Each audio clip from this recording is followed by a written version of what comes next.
100 കോടി ചിത്രമില്ല എന്നുള്ള കളിയാക്കലുകൾ 2026 തന്നെ മമ്മൂക്ക അവസാനിപ്പിക്കാനുള്ള എല്ലാ സാധ്യതയുമുണ്ട്. മൾട്ടിസ്റ്റാർ ചിത്രമായ പാട്രിയറ്റ് 100 കോടി ക്ലബ്ബിൽ എത്തുമെന്നൊക്കെ കരുതിയിരുന്നെങ്കിലും അതുണ്ടായില്ല. എന്നാൽ മമ്മൂക്കയുടേതായി 2026 വരാനിരിക്കുന്ന രണ്ട് ചിത്രങ്ങൾ, ഈ രണ്ട് ചിത്രങ്ങൾക്കും 100 കോടി നേടാനുള്ള സാധ്യതയുണ്ട്. അതിലൊന്ന് നിതീഷ് സഹദേവ് സംവിധാനം ചെയ്യുന്ന സിനിമയാണ്. മമ്മൂക്ക ഒരു ഗൂണ്ടയുടെ വേഷത്തിലാണ് ചിത്രത്തിൽ എത്തുന്നത് എന്നുള്ളതാണ് റൂമറുകൾ. മമ്മൂക്കയ്ക്കൊപ്പം ജോർജ് ഉൾപ്പെടെയുള്ള വലിയ താരനിരയുമുണ്ട്. നിതീഷ് സഹദേവ് ചെയ്ത രണ്ട് സിനിമകളും മികച്ചതാക്കിയ സംവിധായകനാണ്. ഫാലിമിയൊക്കെ മലയാള സിനിമയിൽ തന്നെ ഏറ്റവും റിപ്പീറ്റ് വാല്യുള്ള ഒരു ചിത്രമായി ഈ അടുത്ത് വന്നിട്ടുള്ളതാണ്. അതിനാൽ തന്നെ മമ്മൂക്കയുമായി നിതീഷ് സഹദേവിന്റെ ഒരു പ്രോജക്റ്റ് വരുമ്പോൾ വലിയ പ്രതീക്ഷയാണ്. തിരുവനന്തപുരം സ്ലാങ്ങിലായിരിക്കും മമ്മൂക്ക ഈ ചിത്രത്തിൽ സംസാരിക്കുക എന്നൊക്കെയാണ് അറിയുന്നത്. മറ്റൊരു ചിത്രം ഖാലിദ് റഹ്മാൻ സംവിധാനം ചെയ്യുന്ന മട്ടാഞ്ചേരി മാഫിയാണ്. ഖാലിദ് റഹ്മാൻ മലയാളത്തിലെ തന്നെ ഒരു ഹിറ്റ് മേക്കർ ഡയറക്ടറാണ്.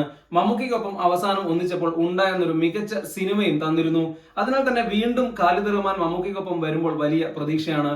ഇത്തവണ ഏതായാലും മമ്മൂക്കയ്ക്കൊപ്പം നല്ലൊരു ടീം കൂടെയുണ്ട്. നെസ്ലനും ആസിഫ് അലിയും മമ്മൂട്ടിക്കൊപ്പം ചേരുന്നു എന്നുള്ളതാണ്. അതിനാൽ തന്നെ ഖാലിദ് റഹ്മാന്റെ മട്ടാഞ്ചേരി മാഫിയയും മമ്മൂക്കയ്ക്ക് 2026 100 കോടി നേട്ടം സ്വന്തമാക്കാൻ കഴിവുള്ളൊരു സിനിമയാണ്.